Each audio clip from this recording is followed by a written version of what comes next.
Bonjour à tous, merci de suivre le temps d'information sur RTI2, la chaîne la plus proche des populations. À la une de l'actualité, nous sommes toujours dans le mois de la femme. Et pour ce faire, nous irons à la rencontre de Mariam Cissé, l'éléphante taekwondoïste qui collectionne plusieurs médailles par son abnégation au travail. Et puis hors de chez nous, en République démocratique du Congo, les rebelles ADF ont encore endeuillé les familles du village de Mukondi, à l'est du pays, par l'assassinat de 40 personnes. Encore merci à vous de votre fidélité à RTI2. Mariam Cissé est une taekwondoïste vivante dans la commune de Grand-Bassam. Elle fait parler d'elle de par ses résultats et les prix qu'elle collectionne. La jeune fille de 24 ans a décroché plusieurs médailles à l'international et aux championnats nationaux dans cet art martial qu'elle a commencé il y a qu'une dizaine d'années. Bintou Pekele et Zié Traoré l'ont rencontré pour vous. Elle, c'est Mariama. Elle est aussi connue sous le prénom de Adja. Mariama est médailleuse de bronze de taekwondo à l'Open de Beyrouth au Liban en octobre 2022 et au championnat d'Afrique de taekwondo à Kigali en juillet 2022. En novembre dernier, Mariama est sortie au premier tour du championnat du monde de taekwondo à Guadalajara au Mexique. Elle détient plusieurs médailles aux championnats nationaux. Elle a commencé le taekwondo à 14 ans. Elle était en classe de 3e. C'est parti en fait d'une histoire avec ma grande sœur qui allait saluer son professeur d'histoire et qui est mon maître de taekwondo aujourd'hui. Et c'est lui qui avait fait un coup de pied que j'ai reconnu. Il m'a demandé si je faisais le taekwondo avant. Il a dit bon, j'ai fait une semaine ou deux, mais je n'ai pas continué. Il a demandé que je revienne pour recommencer avec lui. Et c'est dans cette optique-là que j'ai repris le taekwondo. À ses débuts, Mariama était partagée entre l'accord de son père et le refus de sa mère. Au niveau de papa, c'était pas compliqué parce que lui me soutenait et il aimait ce que je faisais. Mais maman, c'était un peu plus difficile. L'entraînement se passait les soirs. Ça, c'était la catastrophe. Oui, une jeune fille qui sort les soirs, qui va faire soi-disant taekwondo. Taekwondo, c'est pas le truc des femmes et tout. Il a fallu l'intervention de son maître pour convaincre sa mère. Mais Mariama n'exerçait ce sport que par pur plaisir avant de décider de le faire pour son maître et payer le prix pour obtenir ce résultat. C'est un chemin qu'on a parcouru. Ça a été compliqué, je dis bien compliqué, parce qu'à un moment donné, je l'ai mise carrément à l'écart, puisqu'elle m'avait démontré qu'elle n'avait pas de l'ambition, elle n'avait pas de caractère. C'était un problème de mentalité forte. Ça a fouetté son orgueil. Bon, aujourd'hui, c'est ma fierté. Au-delà de cela, ça a décuplé un peu l'ardeur de ceux qui sont dans la salle d'entraînement. À Chelsea Taekwondo Club de Grand-Bassam, tous veulent faire comme Mariama. Elle inspire Awa, élève en classe de seconde C, qui a intégré l'équipe nationale des juniors. C'est grâce à elle aujourd'hui que je travaillais et je continue à travailler toujours dur pour rester à l'équipe nationale, pour être la championne de ma catégorie, pour frapper tous les moyens de secondaire de la Côte d'Ivoire. Nous avons commencé pratiquement ensemble et je suis encore en club. On prie toujours en travail parce qu'à un moment aussi elle a voulu abandonner, mais elle a vu que ce n'était pas la solution. Elle s'est remise en question, elle s'est projetée et c'était fait, ça agit sur nous aussi qu'il ne faut jamais abandonner. Un jour, tout va sortir. Troisième enfant d'une sororie de 5 filles, la championne a entraîné avec elle sa cousine venue du Nigeria et ses 2 petites sœurs, aujourd'hui médaillées de taekwondo. J'ai passé de la passion du football à la passion du taekwondo. Et aujourd'hui, Mariama, il faut dire que c'est une fierté parce que partout où je passe, mes postes, tout ce que je fais, c'est Mariama. Quand je la voyais partir à l'entraînement, souvent il venait m'asseoir pour la regarder, ça me plaisait. Donc un jour, elle m'a dit de venir, on va partir. Et puis, je suis venue à l'entraînement. Depuis ce jour, j'ai commencé. Je jouais au basketball. Au début, je ne savais rien du taekwondo. Elle m'a expliqué beaucoup de choses de ce art martial et c'est grâce à elle que je pratique aujourd'hui.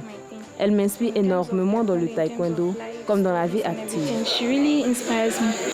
Le nouvel objectif de Mariama, participer aux Jeux Olympiques de Paris 2024.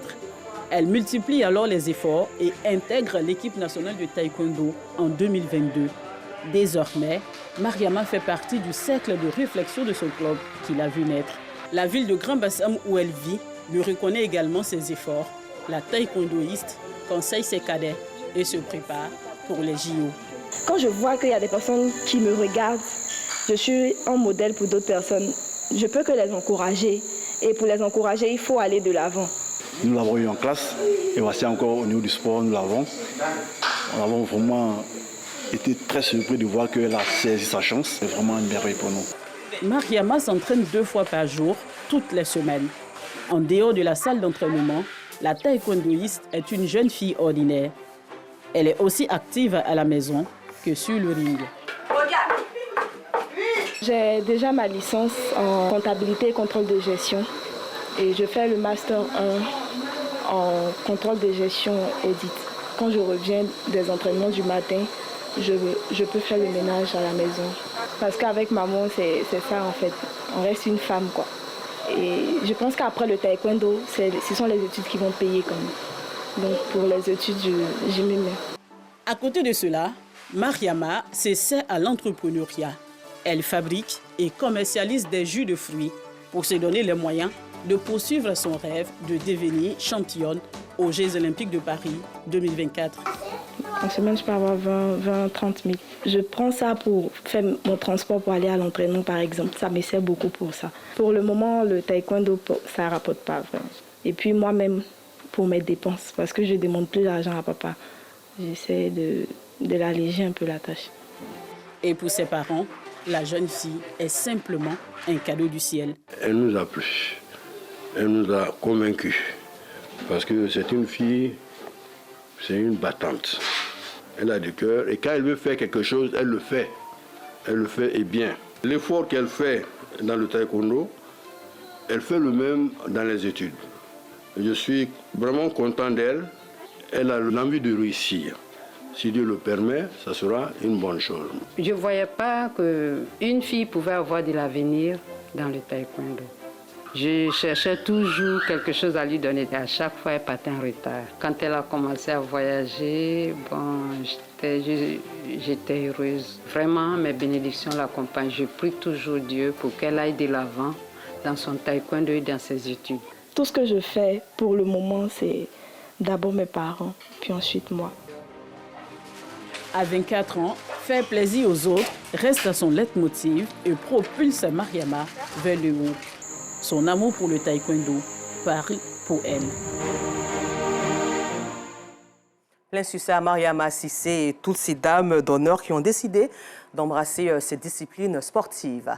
Et toujours dans le cadre de la célébration de la Journée internationale du respect des droits de la femme, Moustapha Bakayoko, fils et cadre de la commune d'Azagué, a offert tout récemment aux femmes du village d'Abé Beyini une séance de dépistage gratuite des maladies de l'hypertension artérielle et du diabète. Reportage.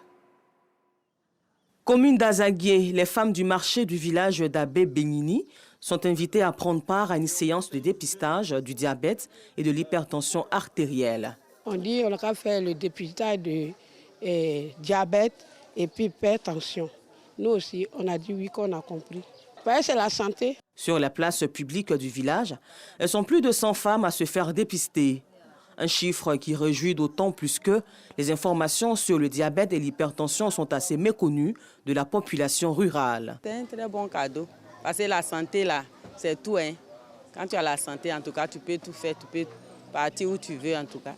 Donc, c'est la santé qui est le plus important. Il y a pas mal de femmes qui avaient un taux de glycémie élevé. Certaines même ne se savaient pas du tout diabétiques, en fait. Voilà. Parce que pour les taux qu'on a, franchement, c'était vraiment élevé.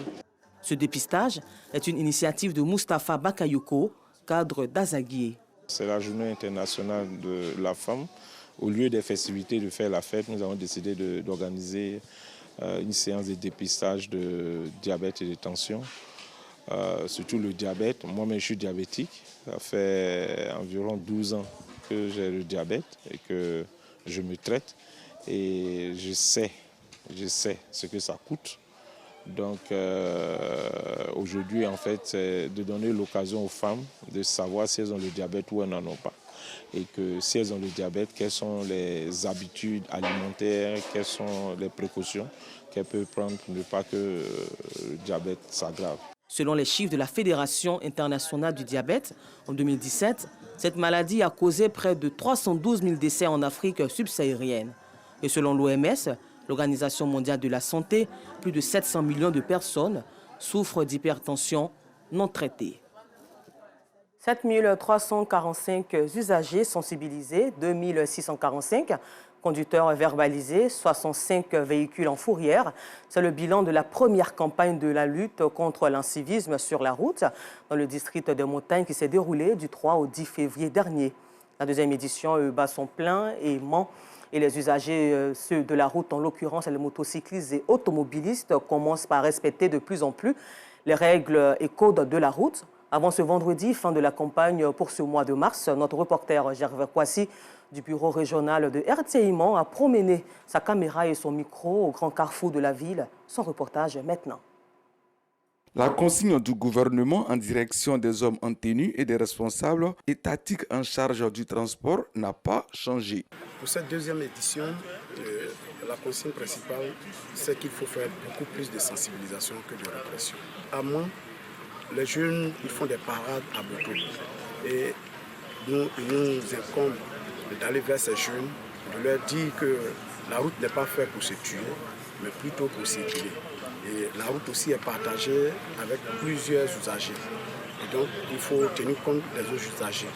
Et ne pas se tuer dans la rue avec les engins que nous-mêmes nous souffrons pour avoir. Et donc, dire aussi aux parents de ne pas autoriser les tout petits, les mineurs, à conduire les engins à deux roues. Généralement, avec les taux que nous avons aujourd'hui, ce sont ces motos, ces engins à deux roues qui sont beaucoup plus des facteurs d'accidents de circulation. Difficile de se débarrasser des mauvaises habitudes, cependant en seulement 2 sorties, les réflexes au respect des codes et règles de la route sont de plus en plus palpables. Nous avons pu sensibiliser plus de 8 473 usagers de la route.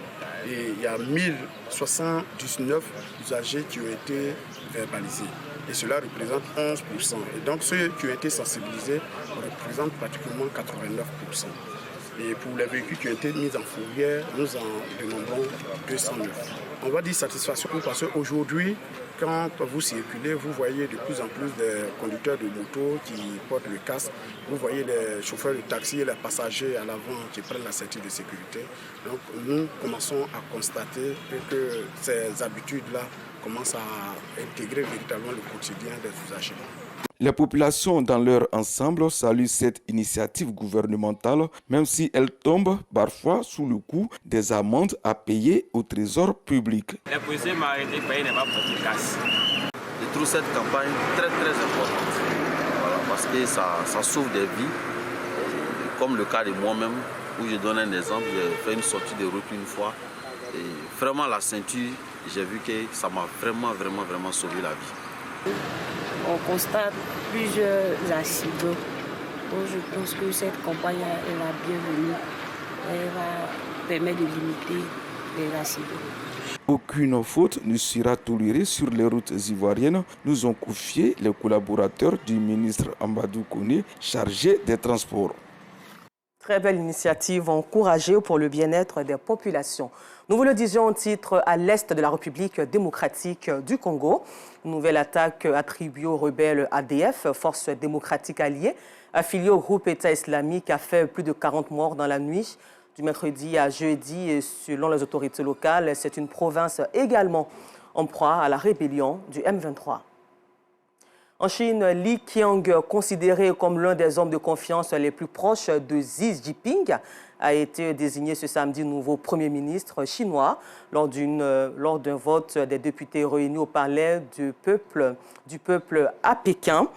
Et qui est seul candidat à ce poste, il a obtenu 2936 votes pour 3 contre et 8 abstentions. C'est tout pour aujourd'hui. Encore merci à vous de nous avoir suivis sur RTI2. Disons stop à l'incivisme sur nos routes pour sauver des vies.